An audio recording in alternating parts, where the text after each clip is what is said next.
The explosions lit up the dark space like deadly fireworks. Admiral Kethfor watched from the bridge of his flagship as another Andorian cruiser broke apart under enemy fire. The metal twisted and glowed red-hot before going cold and dark forever. "How many ships have we lost today?" he asked his aide. 43, sir. "The enemy has lost 38. Kethfor's four eyes blinked slowly. 200 years of war, and they were still trading ships almost one for one. The Zephyrian coalition was just as stubborn as his own Andorian empire. Neither side would give up. Far across the battlefield, Commander Zara 9 of the coalition fleet felt the same tired frustration. Her energy weapons charged and fired in perfect rhythm. Blue beams struck Andorian shields, which flared bright and then recharged. The Andorians fired back with red beams that did the same to her ships. It was like a deadly dance that never ended. "Ma'am, should we advance?" asked her tactical officer. "No, hold formation. Fire when their shields cycle down." The same words she had spoken 1,000 times in 100 battles. The war had rules now. Both sides knew exactly how the other would fight. They formed neat lines in space, charged their weapons, and traded fire until one side had to retreat. Neither side ever really won. On the planet Nexus Prime, the Galactic Council met in emergency session once again. The chamber was filled with representatives from dozens of species. Some looked like giant insects, others were made of pure energy, and a few resembled walking crystals. "The war must end," spoke Elder Thyman, his crystal body pulsing with worried light. "Entire systems are becoming lifeless. Trade routes are destroyed. Our younger species are learning that war is normal. We have tried everything," buzzed Ambassador Velcree through her insect-like mandibles. "Both sides refuse mediation. They want total victory." "Perhaps we should let them destroy each other," suggested a being of pure light called Lomara. "The galaxy will be quieter." "And darker," replied Thyman. "We are the old species. We remember when the galaxy was young and peaceful. These wars will teach the newer species that violence is the only solution." The Council had good reason to worry. The Andorian Empire and Zephyrian coalition were not small powers. Each controlled hundreds of star systems. Their fleets numbered in the thousands. They had been fighting for so long that their children knew no other way of life. What made it worse was how they fought. Both sides had incredible technology. Their ships could cross the galaxy in days. Their weapons could destroy planets. Their shields could stop almost any attack. But they used all this power in the most wasteful way possible. They would meet in open space, form battle lines, and hammer each other until one side retreated. No tricks, no surprises, no clever moves, just raw firepower against raw firepower. The older species watched with growing sadness. They remembered when war was quick and decisive. Now it dragged on forever because both sides were too proud to try anything new. In a forgotten corner of the galaxy's spiral arm, a small blue planet orbited a yellow star. The planet was covered in water and green land masses. Cities sparkled on the night side, connected by rivers of light that showed where its people traveled. The people called themselves humans, and they had just learned to travel faster than light. Captain Sarah Chen stood on the bridge of the exploration ship Endeavour, watching the stars streak past in hyperspace. Her crew of 50 was excited and nervous. They were the first humans to travel this far from Earth. "Captain, we're approaching the target system," reported Lieutenant Torres from the navigation station. "Good. Take us out of hyperspace. Let's see what we find." The stars stopped moving and became points of light again. Ahead of them was a red star with several planets. Their sensors showed mineral deposits that Earth needed badly. "Looks promising," Chen said. "Start scanning for—" "Captain!" shouted Ensign Park from the sensor station. "I'm reading massive energy signatures. Multiple ships, very large. What kind of ships?" "Unknown design." They're fighting each other," Chen frowned. Earth's first contact protocols were clear. "Observe, don't interfere, try to communicate peacefully. Put it on screen." The main display showed a battle that took Chen's breath away. Hundreds of ships, each larger than anything Earth had ever built, were lined up facing each other. Energy beams flashed between them like colored lightning. Explosions bloomed when the beams found their targets. "My God," whispered Torres. "How long have they been fighting?" "Sensors show debris patterns suggesting this battle has been going on for hours," Park replied. "Maybe days." Chen watched the alien fleets trade volleys. She noticed something odd. Both sides fought in perfectly straight lines. They took turns firing. When one ship was destroyed, another moved up to take its place. It's like they're following rules, she murmured. Should we leave, Captain? Asked Tor as Chen thought about it. These aliens had technology far beyond anything Earth possessed. Their smallest ships were bigger than the Endeavor. Their weapons could probably vaporize her ship instantly, but they were also humanity's first contact with alien life. She couldn't just run away. Open a communications channel on all frequencies. Broadcast our first contact message. The message had been prepared by Earth's best diplomats and linguists. It included mathematical concepts, pictures of Earth and humans, and expressions of peaceful intent. The transmission went out in radio waves, laser pulses, and every other method Earth knew. For a moment, nothing happened. The alien fleets continued their deadly dance. Then everything changed. Both fleets stopped firing and turned toward the Endeavor. Hundreds of alien ships, their weapons still glowing with power, focused on the small human vessel. Captain, they're scanning us, Park reported, his voice tight with fear. Any response to our message? No, but they're charging weapons. Chen's training kicked in. The aliens saw the Endeavor as a threat. Maybe they thought it was a scout for another enemy fleet. All power to engines. Get us out of here. The Endeavor's simple fusion drive pushed them away from the battle as fast as possible. Behind them, energy beams reached out like grasping fingers, missing them by kilometers. They're following, Torres reported. Both fleets? Yes, ma'am. They've stopped fighting each other. For the first time in decades, Andorians and Zephyrians were cooperating. They both wanted to catch this strange new ship before it could report their positions to whoever sent it. The Endeavor jumped to hyperspace just as the alien weapons came close enough to fry their sensors. As the stars stretched into lines, Chen slumped in her command chair. Well, she said quietly. First contact didn't go as planned. Behind them, the two alien fleets stared at the empty space where the human ship had vanished. For a few minutes they wondered if they should work together to hunt down this new threat. Then Admiral Kethvor remembered he was at war with Commander Zara 9, and she remembered she was at war with him. They returned to their battle lines and resumed shooting at each other. But something had changed. Both sides now knew there were other ships in their galaxy. Unknown ships with strange designs and unpredictable behavior. The war continued, but now both admirals wondered what other surprises might be waiting in the dark between the stars. The Endeavor limped back toward Earth with damaged sensors and a crew that couldn't stop talking about what they had seen. Captain Chen sat in her quarters writing her report and trying to make sense of the alien battle. Computer, replay sensor data from the engagement. The holographic display showed the alien fleets again. Chen watched carefully this time, not distracted by fear. What she saw made her frown. Computer, analyze battle formations and tactics. The computer's calm voice responded. Both fleets employed linear formation. Ships arranged in parallel lines. Engagement range 50,000 kilometers. No flanking maneuvers detected. No feints or deceptions observed. Battle duration 4 hours with no decisive outcome.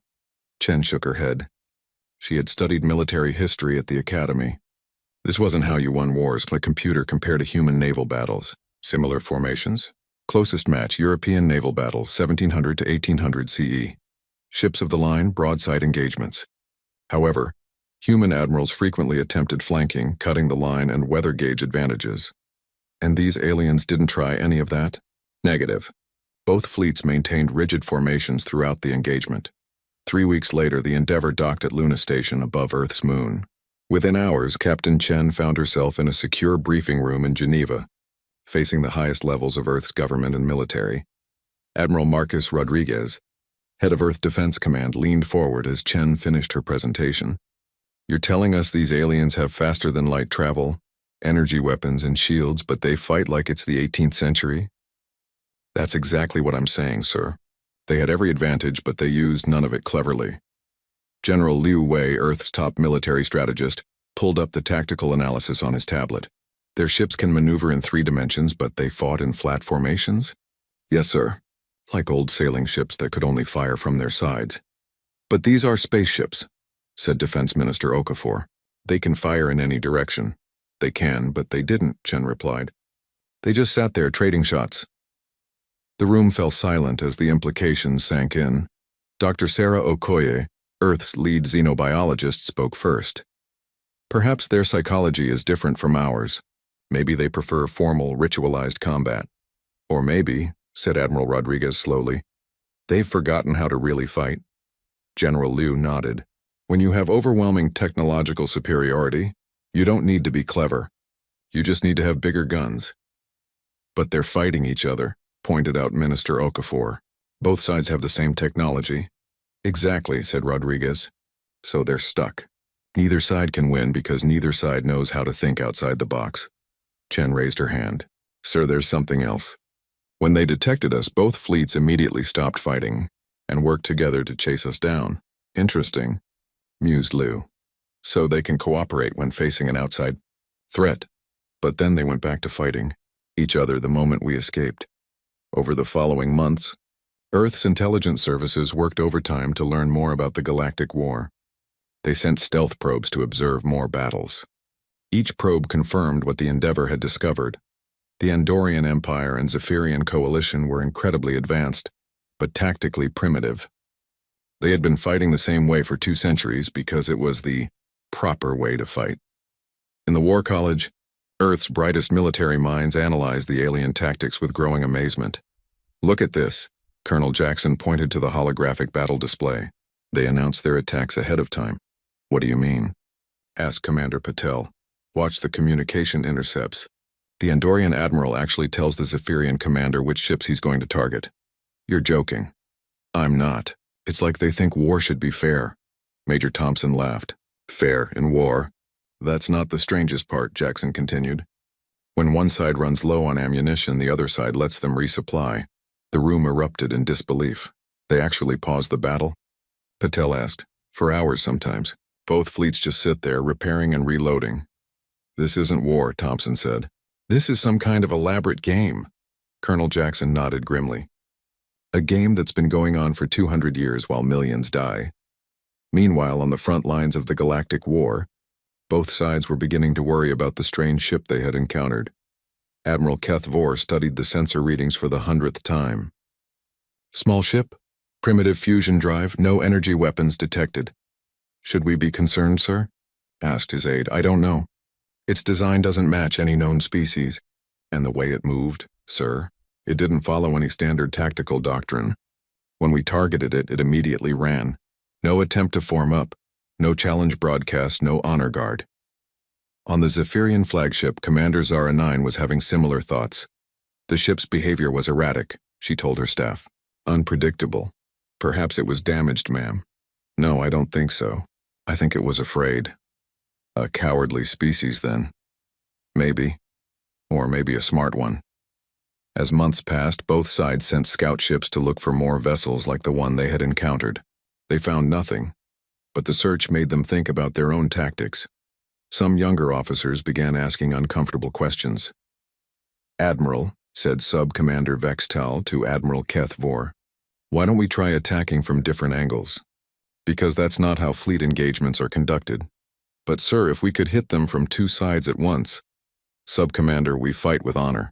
We meet our enemies face to face, not skulking around like pirates. Similar conversations were happening on Zephyrian ships.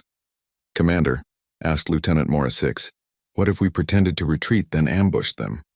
That would be dishonest, replied Zara 9. We are not thieves in the night, but the questions kept coming. The encounter with the strange ship had planted seeds of doubt in some military minds. Back on Earth, the decision-makers faced a crucial choice. They could hide, hoping the galactic war would burn itself out without involving humanity, or they could reveal themselves and try to help. We're talking about species that have been at war for centuries, warned Minister Okafor. They tried to destroy us on first contact, because they thought we were scouts for an enemy fleet, countered Admiral Rodriguez. What if we approach them differently? How? What if we offer to help them end their war? Dr. Okoye looked skeptical. Help them how? We don't have their technology. We don't need their technology, said General Liu quietly. We have something better. Which is? We know how to win. The debate raged for weeks. Some officials wanted to stay hidden. Others wanted to make peaceful contact and offer trade. But a growing number supported Admiral Rodriguez's radical proposal. Finally, President Chen, no relation to Captain Chen, made the decision that would change the galaxy. We're going to offer our services as military advisors, she announced to the National Security Council. Not to help either side win, but to help both sides fight more effectively. "Ma'am," said Minister Okafor, "that could make the war even worse. Or it could end it quickly," Rodriguez replied. "Right now they're locked in an endless stalemate. If we teach both sides better tactics, one will gain an advantage and force a decisive outcome. And if they both learn at the same rate?" General Liu smiled grimly. "Then we'll have to get creative." 6 months after the Endeavor's first contact, Earth made a decision that would shock the galaxy. They were going to join the battle not with superior weapons or technology, but with something the advanced aliens had lost along their path to the stars. They were going to bring the art of war itself. The human fleet was tiny compared to what Admiral Kethvor was used to seeing. Only 12 ships, each smaller than his smallest escort vessel. Their hulls were gray metal instead of the elegant crystal composites his people used. They moved with simple chemical rockets instead of gravity manipulators. "Are you certain these primitives want to speak with us?" asked his aide. "They sent the message on all channels," Kethvor replied. "They claimed to have tactical knowledge that could help us win the war." The human message had been broadcast to both fleets simultaneously, which was either very brave or very stupid. Admiral Rodriguez's words had been simple. "We are humans from the planet Earth. We have studied your conflict. We believe we can help both sides fight more effectively. We request a meeting under neutral conditions." Commander Zara 9 of the Zephyrian Coalition had received the same message. Her fleet hung in space 50,000 kilometers from the Andorians, with the tiny human force positioned exactly between them. "They want to help both sides?" she asked her tactical officer. "That's what they claim, ma'am. Either they're insane or they have some plan we don't understand." On the human flagship Yorktown, Admiral Rodriguez studied the alien formations through his optical telescopes. Even with their primitive sensors, he could see what the aliens couldn't see about themselves. "Look at that," he said to General Liu, who had insisted on coming along. "Perfect spacing, perfect alignment. They might as well paint targets on their ships." "No screening forces," Liu observed. "No scouts, no reserves. Everything in the main battle line. And look how they're positioned. Both fleets are facing each other head-on. No one's trying to get an angle advantage." Captain Chen, promoted after her first contact mission, shook her head in amazement. "It's like they think there's only one way to fight." The meeting took place on a small asteroid that both sides agreed was neutral ground. The Andorians brought Admiral Kethvor and his staff. The Zephyrians sent Commander Zara 9 and her officers. The humans arrived with Rodriguez, Liu, and Chen. The asteroid had been fitted with a temporary habitat dome. Inside, the three species met for the first time under peaceful conditions. Kethvor was tall and thin with 4 eyes and bluish skin. Zara 9 was shorter but broader with silver skin that seemed to shift and shimmer. Both wore elaborate military uniforms covered in decorations. Admiral Rodriguez wore a simple gray uniform with minimal insignia. "You claim you can help us win our war," Kethvor said without preamble. "How can primitives who still use chemical rockets teach us anything about combat?" "With respect," Rodriguez replied calmly. "Your war has been going on for 200 years with no decisive outcome. Maybe it's time to try something different. Our tactics are proven and honorable," Zara 9 stated. "We fight with courage and strength." "I don't doubt your courage," Liu said. "But courage without strategy is just a way to die bravely." "Explain." Both alien commanders said it. Once, Rodriguez activated a holographic projector that showed the recent battle they had observed. "You form lines and shoot at each other until someone retreats. How often does either side actually win?" "Victory is measured over time," Kethvor replied. "We destroy more of their ships than they destroy of ours." "Barely," Zara 9 countered. "The ratio is almost even." "Exactly," Chen said. "You're not trying to win quickly. You're trying to win correctly." "There is a proper way to conduct warfare," Zara 9 insisted. "Says who?" Leo asked. The question seemed to confuse both aliens. "It is traditional," Kethvor said slowly. "Traditions can change," Rodriguez said. "Would you like to see how humans fight?" Both commanders agreed, more out of curiosity than belief. The demonstration took place in a nearby empty system. Rodriguez had arranged for volunteer crews from both alien fleets to observe. The setup was simple. One human ship would face 3 alien vessels in combat simulation. Captain Martinez commanded the human destroyer Defiant. The alien ships were state-of-the-art cruisers with energy shields and plasma cannons. "This is unfair," complained the Andorian observer. 3 against 1. War's unfair, Chen replied. That's the point. The battle began with the alien ships forming a perfect triangle around the human vessel. They expected the Defiant to choose one target and engage in the traditional manner. Instead, the Defiant did something no alien ship had ever done in combat. It ran away, cowardice, shouted the Zephyrian observer. Patience, Liu counseled. The alien ships gave chase, but the Defiant was smaller and more maneuverable. It led them toward a nearby asteroid field, still broadcasting what appeared to be distress calls. Your ship is malfunctioning, Kethvor observed. Is it? Rodriguez asked. The Defiant plunged into the asteroid field with the alien ships close behind. The pursuing vessels had to break formation to navigate between the rocks. As soon as they were separated, the Defiant struck. It had planted missile pods on several asteroids during its approach. As the alien ships passed by, the hidden weapons activated. One cruiser was disabled immediately. The second took heavy damage before it could raise shields. The third ship found itself alone facing the Defiant in a conventional duel. But now the odds were even, and the human ship proved remarkably difficult to hit as it dodged between asteroids. Within 20 minutes, all three alien vessels were disabled. The observers sat in stunned silence. How? Whispered the Andorian officer. Preparation, deception, and using the environment. Martinez explained over the comm. We let you think you were winning while we led you into our trap. But that's cheating, the Zephyrian protested. No, Rodriguez said firmly. That's thinking. Over the next few hours, the human officers explained concepts that the aliens had never considered. You always fight in open space, Liu pointed out. Why not use planets, asteroids, or nebulae to your advantage? Because proper fleet actions are conducted in clear space, Zaranine replied. Who decided that was proper? Again, the aliens seemed confused by the question. Chen showed them recordings of human naval battles. We learned to use weather, terrain, and timing because we had to. Our ships were roughly equal, so we had to be smarter. You fight without honor, Kethvor accused. We fight to win, Rodriguez countered. Would you rather lose honorably or win dishonorably? There must be a third option. There is. Win so decisively that honor becomes irrelevant. The humans explained more concepts. Concentration of force, interior lines, feints and diversions, logistics, intelligence gathering. Each idea was foreign to the alien commanders. Your people have been fighting the same way for centuries, Liu observed. Have you ever tried anything different? Young officers sometimes suggest. Irregular tactics, Zaranine admitted. But they are discouraged. Why? Because that's not how civilized beings conduct warfare. Rodriguez leaned forward. Commander, with respect, civilized beings try not to have wars at all. When they do fight, they try to end the fighting as quickly as possible. By any means necessary? Kethvor asked. By smart means, Chen corrected.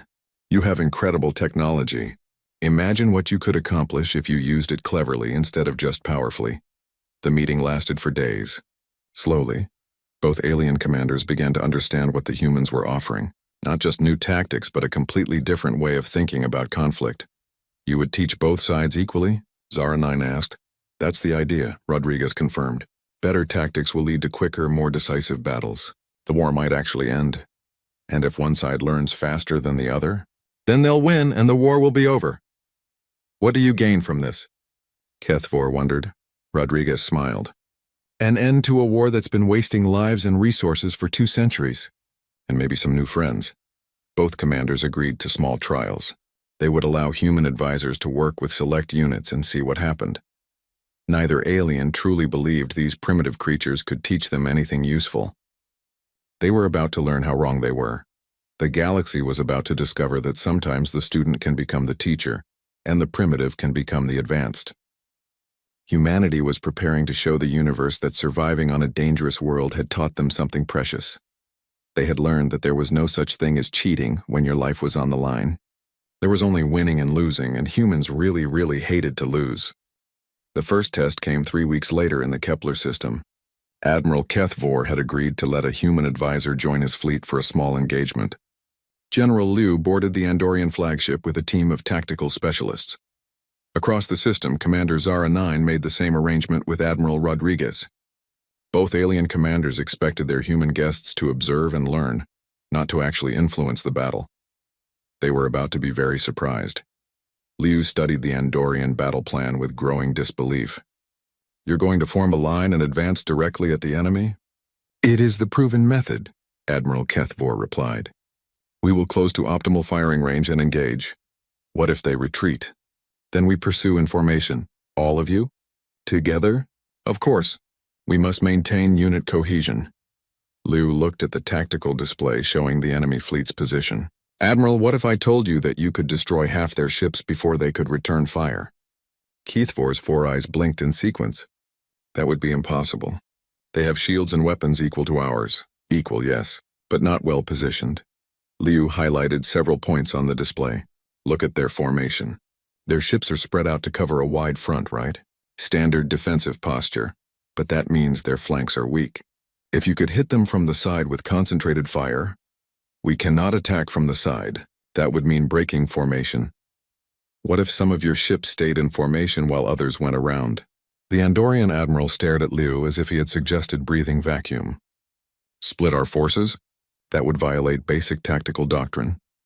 Sometimes violating doctrine is how you win. Meanwhile, on the Zephyrian flagship, Rodriguez was having a similar conversation with Commander Zara 9. Your plan is to wait for them to attack, then meet them head-on? He asked. Defensive tactics are sound. We will let them come to us and engage at maximum efficiency. What about that moon over there? Zara 9 followed Rodriguez's gesture to a large satellite orbiting nearby. What about it? You could hide ships behind it. When the enemy advances, they'd run right into an ambush. Hide our ships? Admiral Rodriguez, we are not pirates. You're warriors trying to win a war. We are honorable warriors. We face our enemies openly. Rodriguez sighed. Commander, with respect, your enemies are shooting at you with weapons that can vaporize your crews. Honor won't bring dead people back to life. The battle began as both sides expected. The Andorian fleet formed a perfect line and advanced. The Zephyrian fleet arranged itself in defensive formation and waited. Then Liu spoke quietly to Admiral Kethvor. What if just 6 of your ships went around that asteroid field? They could hit the enemy's flank while the main fleet keeps their attention. Absolutely not. Sir, you're about to lose ships. Good people are going to die. Let me show you a way to save them. On the other side, Rodriguez was making a similar plea to Zara 9. You don't have to change your whole plan. Just move 3 ships behind that moon. When they attack, you'll catch them between 2 fires. Both alien commanders refused. They had centuries of tradition behind them. They would not be taught by primitives. The battle unfolded exactly as every battle had for 200 years. The fleets met in the middle of empty space and hammered each other with energy weapons. Ships exploded on both sides. After 4 hours of fighting, both fleets were badly damaged and retreated. The casualty reports made Liu sick. 12 ships destroyed, over 3,000 crew members dead, all because 2 stubborn admirals refused to try something new.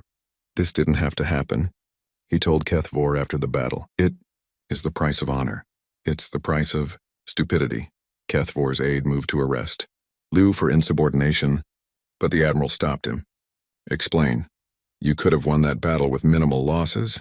Instead, you chose to fight fair against an enemy who wants to kill you. There's nothing honorable about throwing away lives for no reason. And your way would have been better? Let me show you. The second test came a month later. This time, both alien commanders were desperate. Their fleets were running low on ships and crews. The war was becoming a race to see which side would run out of people first. Admiral Kethvor finally agreed to try one of Liu's suggestions, but only a small deviation from proper tactics. That's all I need. Commander Zara 9 made the same deal with Rodriguez. One minor change. If it fails, we return to proven methods. Understood. The battle took place in the Vega system. Both fleets approached each other as usual, but with small modifications. On the Andorian side, Liu had convinced Kethvor to send 6 fast ships around a nearby gas giant. They would arrive at the enemy's flank just as the main fleets engaged. Remember, Liu told the flanking force commander, don't announce your attack. Don't give them warning. Just hit them as hard as you can. On the Zephyrian side, Rodriguez had positioned 3 ships in the shadow of a large asteroid. They would wait until the Andorians were committed to their attack, then emerge and catch them in crossfire. Don't worry about fighting fair. Rodriguez advised. Worry about going home alive. The main fleets met and began their traditional exchange of fire. Both admirals watched their ships take damage, waiting for their secret forces to make the difference. The Andorian flanking force struck first. 6 ships suddenly appeared on the Zephyrian's left side, firing at maximum power. The coalition vessels, focused on the frontal attack, were caught completely off guard. Their shields were facing the wrong direction. 3 Zephyrian ships exploded before they could even return fire.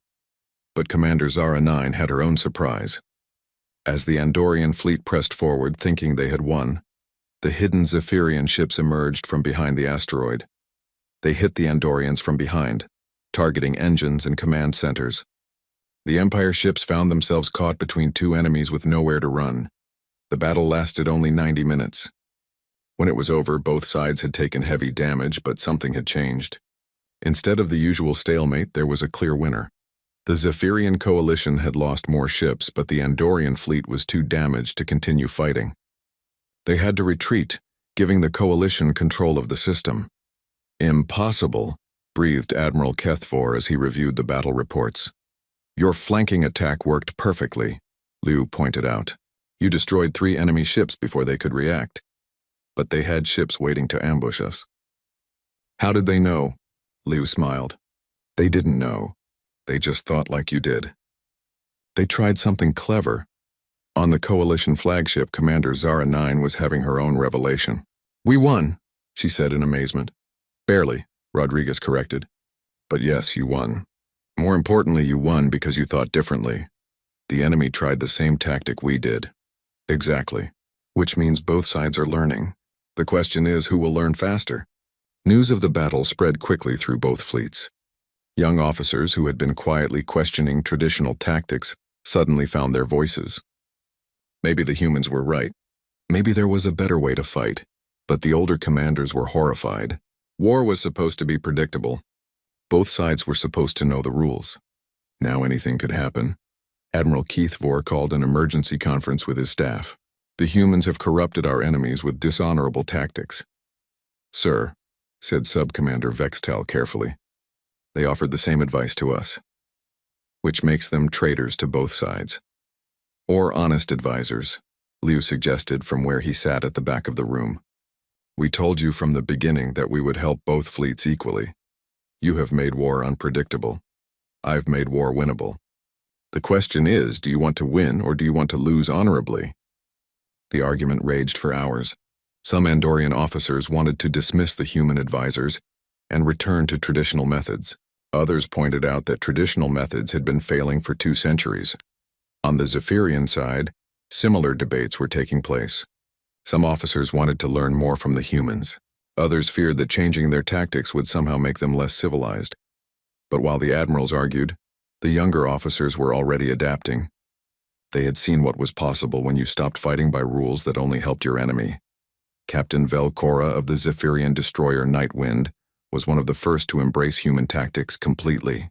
She started using asteroids for cover, attacking from unexpected angles and coordinating with other ships to create complex battle plans. Commander Thexmal of the Andorian cruiser Starhammer did the same.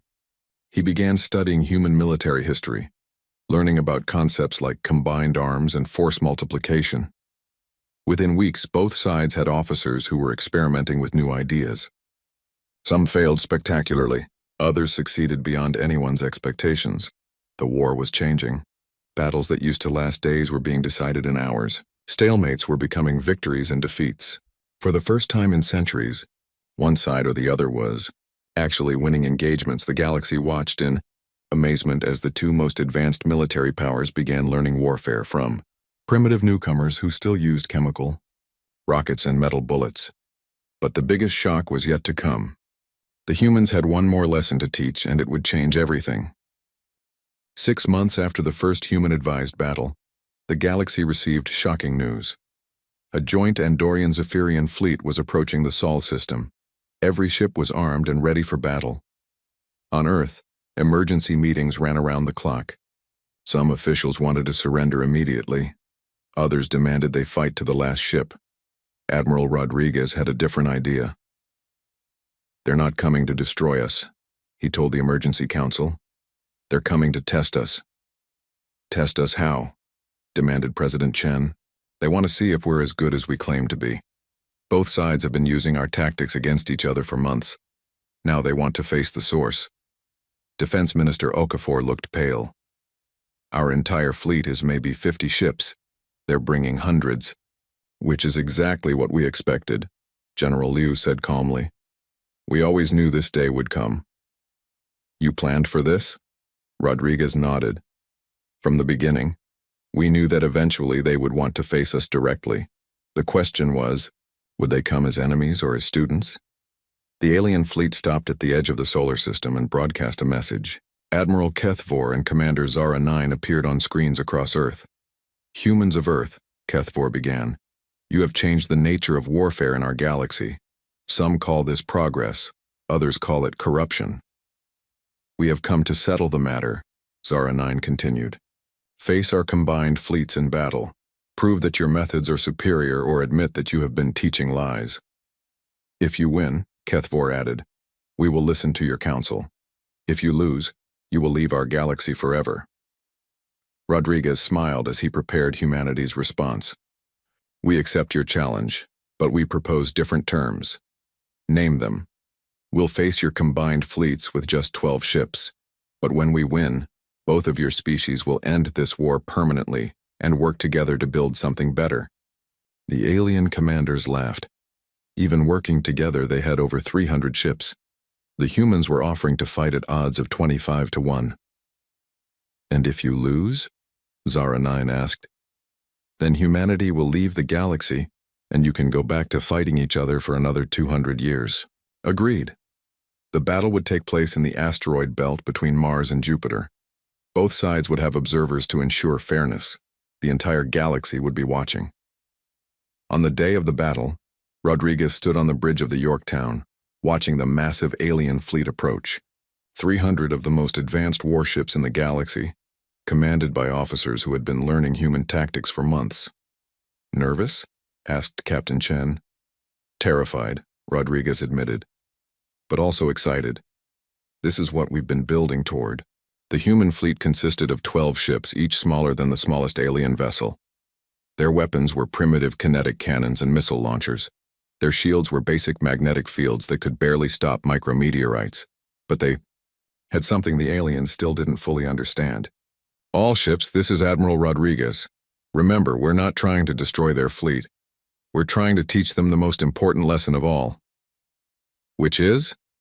Asked Captain Martinez of the Defiant. That the best way to win a war is to make sure it never has to be fought again. The alien fleet approached in perfect formation, using every human tactic they had learned. They had flanking forces, hidden reserves, and complex battle plans.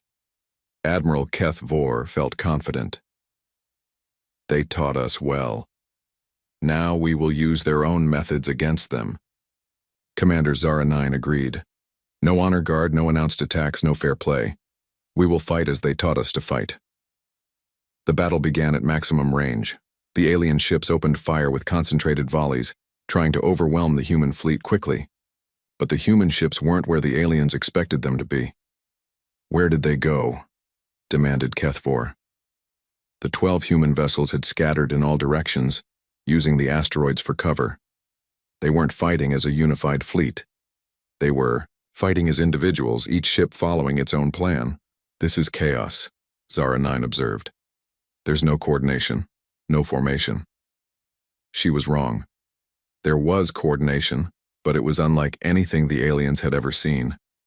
The human ships communicated constantly, sharing information and adapting their plans in real time. Captain Chen found herself facing 6 alien cruisers alone. Instead of retreating, she did something that shocked the enemy commanders. She broadcast a message on an open channel. Andorian vessels, this is Captain Chen of the Earthship Endeavor. I have a proposition for you.